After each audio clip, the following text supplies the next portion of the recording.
So welcome to another Wargame review from theplayersaid.com. My name's Alexander. And I'm Grant. And today we're talking about the Russian campaign.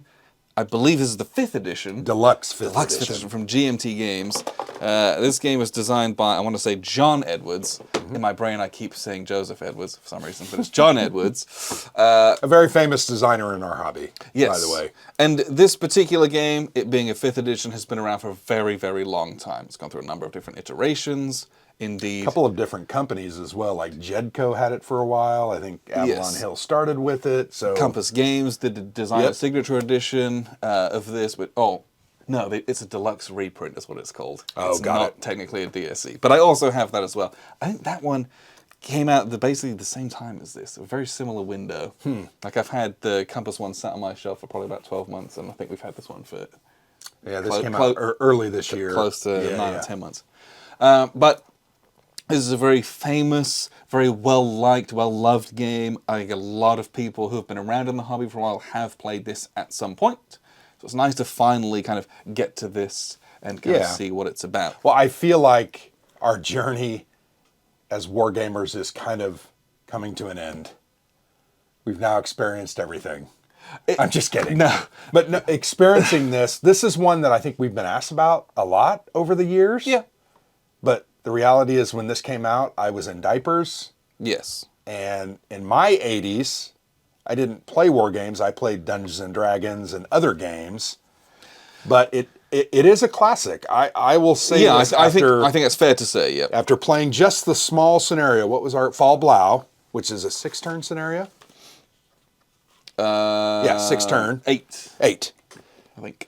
After playing this and discussing it and moving some pieces around and understanding, I can absolutely see why people like it. Oh, yeah, without question. So, truly a classic. Prior to this, I had played Solitaire, the African campaign, so I was familiar enough with the system and the kind of game that it is, although there's a significant amount of differences in some of the chrome in this game. But it is, generally speaking, not a complex war game. You know, I've got my my combat factors, and I've got a movement factor, and then different types of units. Yeah. It's odds-based ratios, and you might get some column shifts from air support. There are no DRMs that I noticed. No, I don't think there are any. There was the Stukas and the Airplanes. But the Sturmovix, but those give you a column shift. Right. As opposed to a DRM. 3 column shifts. Yes. What are your Sturmovix? Mine are 1, but by the time I get 3, I can commit all 3 to 1 combat. Which got it. The Germans can't you couldn't do. So that was interesting. But, you know, it's the defensive terrains just like double your factors or do things like that. So there's no dice or modifiers. There's a few things for column shifts, but not many. And you roll your die, look on your CRT, what's the results that you're getting. Yeah. The nice and the very interesting thing about this game is that you have a move combat and then a move combat impulse. And so what that does is it kind of streamlines the need for lots of extra markings for things like exploitation movement or blitzkrieging or anything like that. It's just built into the structure of a turn. And that first impulse, you can do certain things, including like rail moves. And the second impulse, you can, it's only your mech units or like certain different types of units can move and they have a reduced capacity. Yeah. And it's all on the play aid. So they build in a lot of that chrome into the sequence of play as well, which was an interesting way to do it. And it keeps the counters very clean. It's very easy to read them. They're large counters. Yeah. I think they're 3/4 inch counters. I would something agree. like that. And they have 2 factors on them, and they're really boldly written. So and actually, there are 2 sets of counters within it. I think there are for just the armor. Yeah, silhouette armor counters, and then NATO symbol armor counters. You use some of the NATO symbol or the silhouette. I did too. I ultimately got a couple out, but yeah, that's this is a big. It's 2 maps, hex and counter, East Front game that goes from 1941 all the way to end of to 1945. You can do the whole war. There's a few different scenarios with setup cards that give you their own specific rules. So it can be kind of as big or as small as you want. But whilst there is 2 maps, it's there's some play aids, it's not much more than 2 maps as well. Yeah. So you could squeeze this onto a lot of tables. Yes, and this would have fit on my old table. Yeah, and your old and table. it feels kind of like it's this big classic war game without being overly daunting. Yeah. If you do play the whole thing, I don't know, probably 45 minutes a turn. Yeah, you're talking. Because you're doing 2 or 3 or 4 things, then I'm doing that as Yeah. well. So it can get long if you do the whole thing, but I think as you get along, it What's goes it quicker advertised as well. on the back of the box for Does that? it say? They say average playing time 2 to 3 hours for smaller, 6 or more for full campaign. So incredibly vague. I would assume 6 or more is nothing. That doesn't mean anything. 4 turns per year, right? Is that correct? 5 turns. I think it's 5 turns 6 per turns, year. 5 or 6. 10, 15, 20. So it's like 22 turns total. I think it's 25 is 25. the last turn. Oh yeah, I see that. Yeah. Sorry, my eyes aren't working great today. But that would not take you 6 hours. That would be. It'd be longer.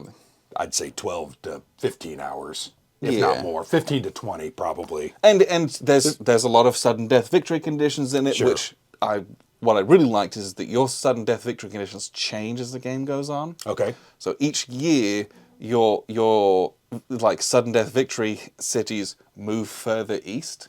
Got it. And so if you can do better than historical Get it and get all of quickly. those done, you can win, and the game then isn't that long. But I liked that those move as you go. I thought that was a that's really kinda interesting cool. way to do it. Well, we just played a scenario that had a specific Yeah, it was just 6 victory points those worth of 6. cities that you had to take to be over. The thing I like about this game, right? I think the utter simplicity of it is fantastic. Yeah. Really move and fight, back to back. Then you go move and fight. Yes. I thought the way they describe the terrain and the effects and the different things very unique and solid. Yeah, it was that stuff was Very clear. clean. Yeah, there's like 4 or 5 different types of terrain in reality. Sure. Like a lot of the map is open. Yeah. And, we experienced a new river defense or river attack rule than we've seen from a lot of other games, which I thought was pretty interesting. Yeah, and it was something to contend with because it functions quite differently from some of the other games that we've played. Yeah. Where a lot of rivers go along hex edges and spines and things like that. And in this one, it's in the hex. Mm-hmm. And if the attackers are all on the river... If all attacking units, meaning multiple stacks, are all found on the river attacking, the defenders whose combat values are doubled. But if they're on the river, there's no doubling. Yeah, or if one of them isn't. And it's interesting. Why that's important is because normally, like, if a defender's on or behind a river, it's very obvious and like, oh, they get the defensive modifier. But in this one, it's like an attacking penalty if you're attacking and you're on the river and the person's like, it looks like they're miles away out in the open. Sure. But they're still... So it's just like, oh, I got to remember that. Of like where I move. And that, in reality, would affect how you set up units in some of these scenarios as well. That's something that I think was very evident is... there's a lot of freedom in the setup, especially of the scenarios. Yeah. But even within the campaign game, within the military districts, you've got a lot of freedom to place guys. You can make some real mistakes doing that. And I think we did. Both of us did. There was a lot of mistakes made on both sides, but you can really like screw up your game doing that. Yep. Especially as your first game. I think as you get more experienced with the game, you're going to be able to better adjudicate what should go where, and don't forget this little thing, or don't not put any guys in Sevastopol. Well, it's well, but it's interesting. Never took it, right? No, the evasion failed. We messed that up, and I'm not going to do it in the Amphib. It's just not necessary. But it's like you've got to break the battlefield basically down into three key areas, right? You've got Leningrad. Although that's a tough nut to crack. It really is. Yes. Because of the terrain, surrounded by swamp, just makes it really hard. The other one, obviously, is central, go to Army Moscow. Group Center, Moscow. And then down in the south, Rostov, the Caucasus oil fields, and Stalingrad. And frankly, I feel like the most important one of those is the south. Especially in this scenario. We played the Fall Blau scenario, Right. like the way that it sets your victory points up, especially for your sudden death, like This is the most, yeah, there's a lot down there. there is. And you kind of have to go and do that stuff if you're trying to win that way. But even if you're not, there's a lot of victory points. There's a lot of points down there. Yeah. Because there's 2 sets of oil fields. There's Stalingrad, which is a major city. Even Astrakhan is a major city. That's a lot of points available Oh, to no you. doubt. No But doubt. like all classic East Front games, everything's fine until you launch Case Blue, at which point you do not have enough units to keep your line intact. No. And no good game will do that. And so things break up and they get very tenuous, and you open yourself up to these counterattacks as the Axis forces. And you see that in great ways here without having 10 billion counters. I felt like the counters in this one, your stacking limit is effectively 2. There and are it was- a couple free stacking units. Like I had a, Yeah. what was this, mobile? the SS Reserve, They were free stacking. free stacking. Your HQs and your leaders are, but you've got like 2 of them. And obviously I used him incorrectly. I would have changed the way I used him. he's there to Very add to some small. big guys. I think there's a lot of almost sandbox style choices with how you set units up. Like your headquarters don't even really, Yeah, they just have to be within 8 hexes of units to control them or be able to allow them to activate. it's not even about activations. It's about your air units. The air units, right. That's true. Sorry, I kind of And that's just it. Like, you don't have all of the really deep and complex like commands and controls, and even the supply is pretty easy to adjudicate. Yeah. And so it's just like moving guys and doing it. So you're really immediately just playing the game. Yeah. There's some bits of kind of complex chrome with the way that the railheads advance, Which I'm not or, sure like, we've not. We do understand it, but it's just not really clear in the rule book. They even give examples, and I'm like, I'm pretty Kinda sure confused. we did it right.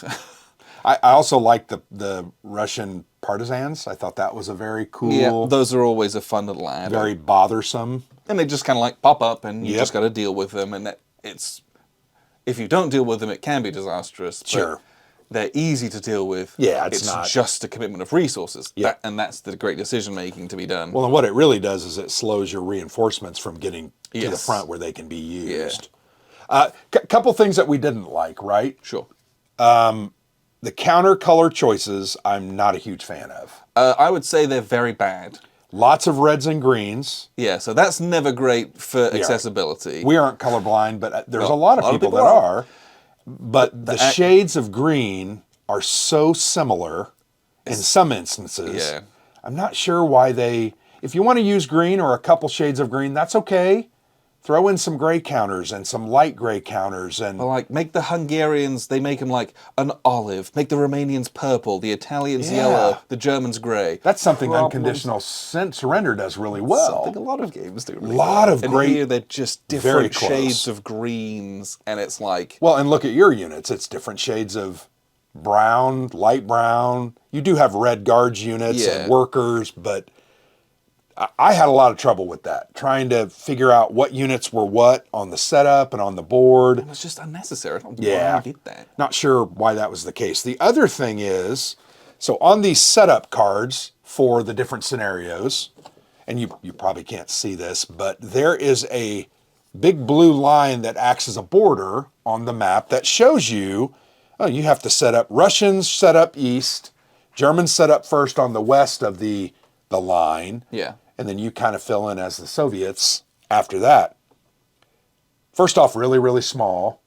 I'm not sure why they didn't print this on the board somehow. Yeah, you could put a little dash line and put the start lines for the different scenarios on the board, and frankly, It would help. it just makes it a little bit easier. And you might say, well, that's going to clutter up the board. Well, they have these military districts shown here. Like, it really isn't going to clutter up the Doesn't board. just use a different not. color. Use a red or a. Red and a purple or something. And I done. think this is a game that I think is going to stay in my collection.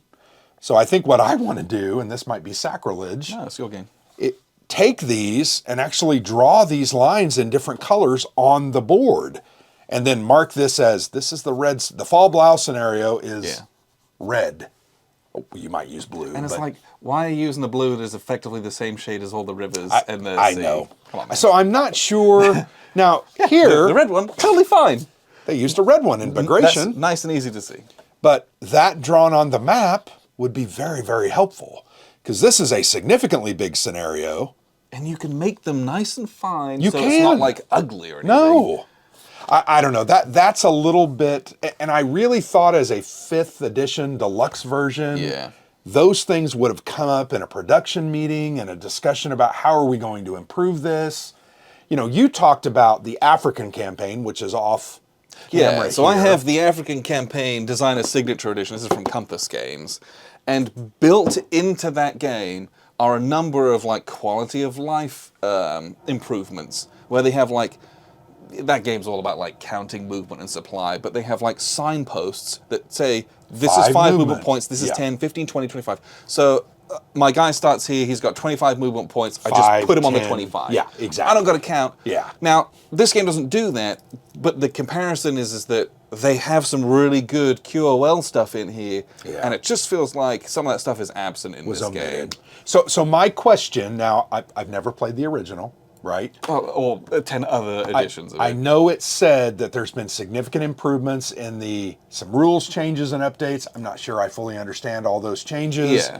But I would wonder how much differently this looks from the original map. So the Russian Campaign Compass Edition that's like an original straight reprint looks wise. Okay. And it looks different, like it's gray instead of this like yellow. Sure. But and the counters are different colors, and I think there's better colors. Yeah, we looked at those counters, and I thought the colors were much better. But they're also smaller. And so I like that these are big. These are big counters. Yeah. There's a lot of playability elements there. But those are just a couple things that I thought were misses. There's some quibbles that I've like missed the mark a little bit. Sorry, look at these. I mean, there's a ton of charts. There's tons over there. I don't feel like we had a lack of charts. There's even a mini CRT there. Yes, that's maxi because it's much bigger and blown up. Yeah, it's actually small eyes. But I don't know. I felt like the aids were good. The OOB was good. Reinforcement schedule was good. I just felt like the scenario outline could have been much, much better. Yeah, and the colors of the counters were a pretty significant miss, honestly. But the game itself was really enjoyable. What I'll do is I'll show you how this works, and then we'll wrap up with some final thoughts. So here's a look at the map. At least this is a portion of it. It's a 2-mapper, but they actually have a significant amount of overlap, so it's not quite as large as a real 2-mapper. They're about, I don't know, there's probably a good 5-6 inch overlap or something like that. So just know that it's a little bit smaller than that. They do give you a lot of play aid cards, though. Many of them are these order of battle type cards, which are dual-sided with some optional setups. A couple of regular play aids as well. Some of which is printed on the map. You can't see it, but just kind of up in this top corner, there's the combat results table, there's the terrain effects chart. So you do have some of that accessible, but they do give you a lot of extra plays as well, which I actually really appreciate. I thought that was neat.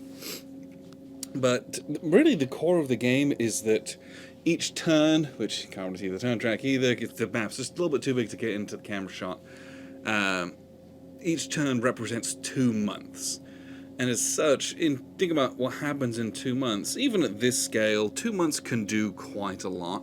And so the way the turn's structured is that the Germans will go first, and they will have 2 impulses, effectively, and then the Russians will go, and they'll have 2 impulses. So what that allows is that you're going to have your regular impulse where you're going to activate everyone, they're all going to move, you're going to do any combats that you have. Then you can do another impulse, but that second impulse is less good, and it's effectively a way to model exploitation movement, blitzkrieg, breakthroughs, that kind of thing. So if we look at this chart here, you have in your first impulse, everyone moves their kind of full movement, no big deal. Unless they're like in light mud or snow, but that's a weather thing rather than a terrain thing. Then in the second impulse, you get some limitations. So German mechanized units, they can move either with 4 movement points in clear or 2, 0, and 1 in other weather types. Regular German drilled troops, they can move 2 movement points. Axis, so that's like Italians or Romanians, Hungarians, their mechanized units can only move 2 movement points. Russian guards units, effectively, they can move in the second impulse phase, but only 2. And then the Axis leg units and the Russian leg units, the regulars, pretty much can't do anything in that second impulse because they're not maybe as well trained, or they don't have the right equipment and supplies to be able to use that kind of exploitation or blitzkrieg. That it's their less effective, overall combat rating, so to speak, that doesn't allow them to do anything in that second impulse. Now, in the second impulse, you can only move if you are not in an enemy zone of control. And what that means is that you are trying to punch holes in the line, have guys in a reserve, or to punch a hole big enough where you can then not be in a zone of control and move through that hole. And you can kind of see that that's almost an inevitability in any East Front game. There will come a time where the front is too large for the Axis to kind of have a line of troops anymore. So you end up with these big gaps or these holes that you can punch through, even here, but, there's very few Russians down here at the moment as well. And that's what the game will become at this stage of it, where you're using that first impulse to force units to retreat or to be eliminated, and then that second impulse, again, that is just like you get to double move, basically, to move your good units through that, to exploit that. And that's how you end up with pockets around here. Now, that's then going to be done back to you, so you have to make the best of that second impulse to try to fix your line or to remove any weaknesses where you can, or to at least press the attack so that the opponent's on the back foot, because then the Russians are going to go and they're going to have 2 impulses. So they're going to move up all these guys, do all their attacks, and then they're going to pour guys through the different gaps that they've made, or they're going to swing guys in here, push you back, and then build another fortified line, so you have to retake all of that. And it means the game naturally has this cadence that's quite... I don't want to use the word swingy, because that's not what we're talking about here, but there is a very much a momentum back and forth as you kind of pound someone and then try to take that extra leap forward. And then they're doing that back to you. They're going to kind of push you back and then try to reinforce that. And as in all attritional style games, which many East Front games are, who can withstand those losses or to plug those gaps is going to be better off going into the next 2 months, where you're going to do that again, and you'll get up with, if you start getting rolled, that roll is going to continue unless you pull back far enough to re-establish a line to start that over again, at which point, hopefully, those attackers are, their supply lines are a bit more raggedy, or they've had to cover a lot of ground, or maybe their battle lines aren't as cohesive as yours that you've been able to re-establish. So that's just kind of how the flow of the game goes. Combat and movement, this one's very simple. We'll just take a look at one example. Soviet unit here, we got a guards unit. They have a 7 and a 4. 7's a combat value, 4 is a movement value. It's genuinely that simple. Most of the leg units have anywhere from 3 to 4. Some of the armor units or cav units have up to 7 movement points, which is a lot, especially if you're able to use the exploitation as well. At this scale, there's no road bonuses or rail bonuses outside of strategic movement, so you're just using that movement in clear weather to great effect. And when the weather turns and you get into snow or mud, everything grinds to a halt, and you're just fighting a static war. It's almost like World War I at times. But in this one, combat is odds-based. You are simply just going to add up all of your factors that are attacking against your defender. You get an odds ratio. I believe there is no DRMs in this. Everything is done on column shifts. So you're going to get yourself to 5-1 or 4-1, and then if they're defending in a major city, you're going to get a couple shifts. You might get a shift from weather. You might, if you're within range of your HQs, commit air power, which will give you a number of positive column shifts. That is extremely strong. The Stukas will give you 3 column shifts in your favor when you use them on attack, which is the only time you can use them. That might seem very strong and very overpowered. You only get 3 in a whole month, and you must be within 8 spaces of an HQ, and each HQ can only support one of those. So you're going to have one in the north, one in the middle, one in the south. Effectively is what you're going to have. So that will make a big difference. But it is also not the end of the world. One combat's definitely going to go your way. You kind of think about it that way. Or it can really just save your bacon in an attack that would normally be very bad. And you can do that to your favor as you wish. But you're just going to roll your 2d6, and you're going to look up on the chart depending on what odds that you are. And you're either going to have attacker retreating, you're going to have a C, which is a nothing, it's just contact, something happens, an exchange where you both lose one, defender retreats, or defenders are eliminated, or defender going to lose one. There is a result DS in the bottom right-hand corner of the CRT, which is very interesting. And something I actually really liked about the game is that if you're DS'd, it's defender surrender, which is different from defender eliminated. Defender eliminated means that, your units are destroyed or routed, but they still make it back, and you can reform those units as replacements later in the game. If you're DS'd, your defender surrenders, you're done. Those units are removed from the game. They're taken to, I guess, labor camps and stuff, or, POWs, and put into, prison. You cannot rebuild those guys. It's very difficult to get those results, but that was a very interesting distinction in the game. It happened a couple of times where we had guys surrendering and that's not great in the long term. And I just thought that was very interesting because I think a lot of games they'll have a defender eliminated, which is everyone's killed and it's out of the game. But very rarely do you see the distinction between the two of eliminated and surrendered and what that really means, especially under those terms. I just thought that was a really interesting part of the game. But honestly, that's pretty much the game. You're going to keep yourself in supply based on anywhere from 4 to 8 hexes towards a rail line. That rail line's got to go back to your side of the board or a friendly city. And that's the game. It is not a complex game. You're going to move all your guys, you're going to fight with all your guys, you're going to move them again. You're going to potentially fight with them again. And then the opponent's going to do that back to you, and you're going to go again and again and again. The game is a total of 25 rounds. And it can be pretty punishing, but it's a very loved system, and it's been around for a while. It's not a complex system, although sometimes I felt like the rule was not doing the game any favors. So just bear that in mind, that even in its 5th printing, there were some times where I guess that's what we're doing. But that's how the game works. Not a complex game by any stretch of the imagination.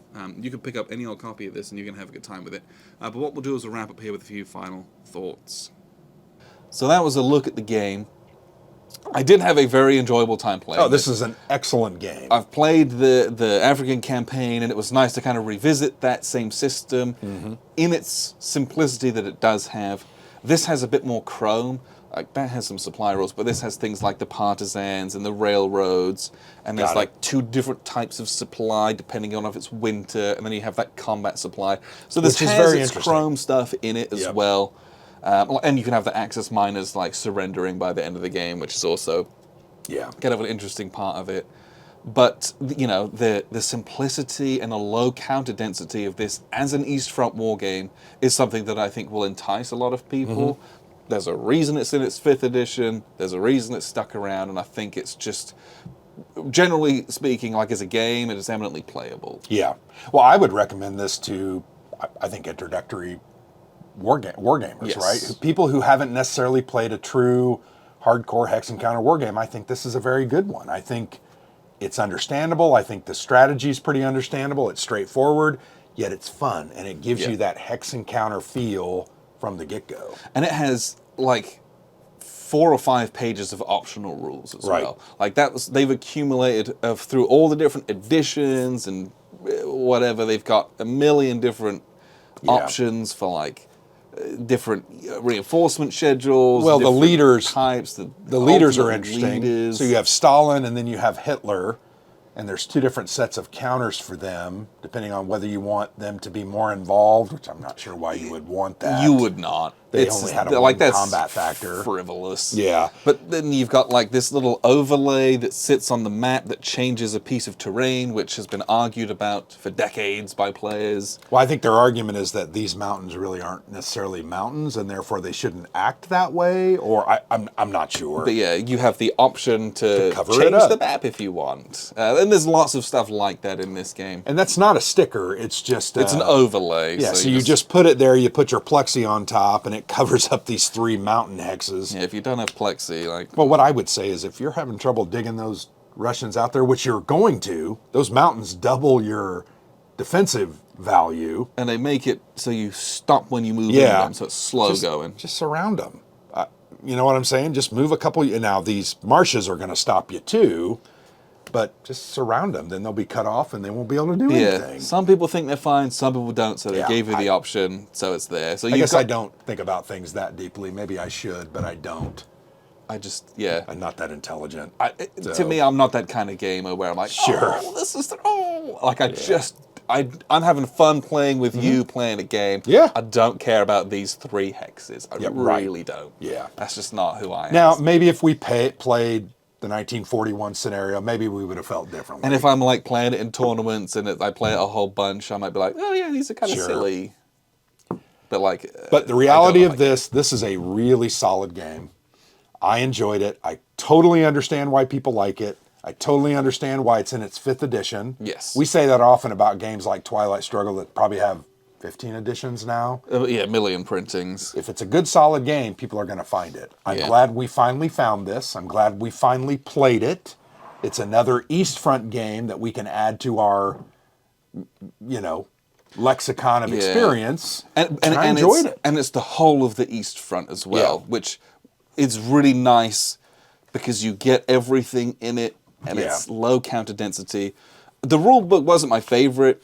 Some of the rules just weren't very clearly written, or they were located in kind of weird places. Referencing it was a bit of a challenge. Yeah. Which I was a little bit perturbed by, it being 5th edition. But generally speaking, it was okay. I like how they have a lot of There's a color examples. million examples of play. It's very well but done. Still, some things that were not. That's why I think you're going to figure this one out. Yeah. Pretty well. The other comment I would have, so this is after 5 turns, right? Yeah. In an 8-turn scenario? Yes. Is that what we decided?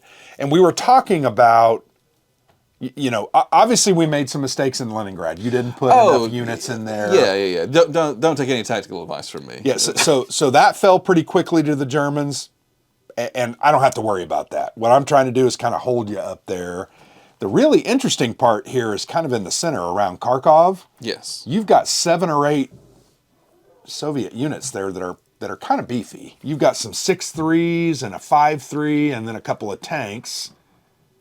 And all of a sudden I've got 2 4s, a 3-4, a 2-2 coming up. That's going to be tough. You've taken that point back, which is where Stalino. Well, that's how all that Kursk. good stuff is, where the front gets too big for the Germans, and they're doing really good and important things, but holding that is so Very challenging. hard. Yep. And you'll end up with some of these swirling masses and pockets that get built on both sides.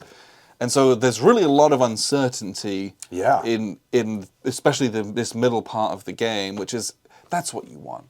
You want to get to the point where, the Axis can have their big advance. Yep. And that middle half of all these strategic East Front games, that's where it's won or lost. And it's the interesting stuff. Oh, yeah. And then, it might be a march back to Berlin.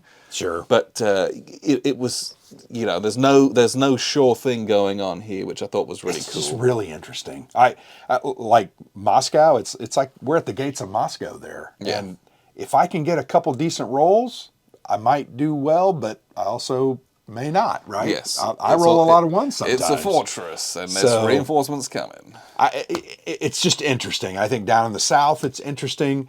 To me, the narrative that is told here, while a little bit ahistorical, Leningrad never fell, I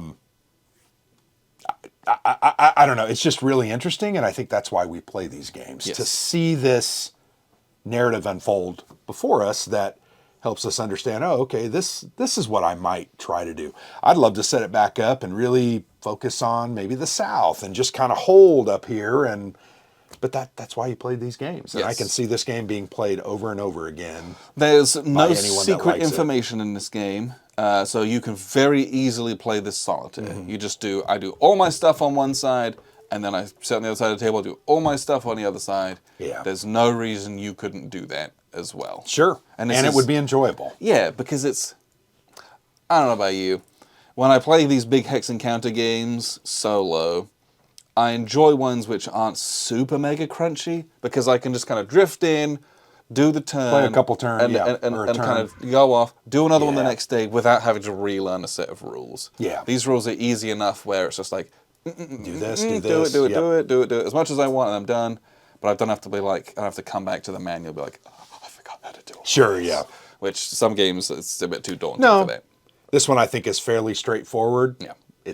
I'm not going to say it's a simple game, but it is simpler to understand and grok. Yeah, like the main stuff, like movement and combat, is really easy. And so it's just the ancillary stuff you have to kind of remember. Right. And, build your strategy around making sure you're in supply by the end of your turn, so everyone doesn't die. I would play this at the drop of a hat again, frankly. Yes. Loved it. So, the Russian Campaign 5th edition from GMT Games. Check it out if you're interested. Appreciate you very much for tuning in. I've been Alexander from theplayersaid.com. And I'm Grant.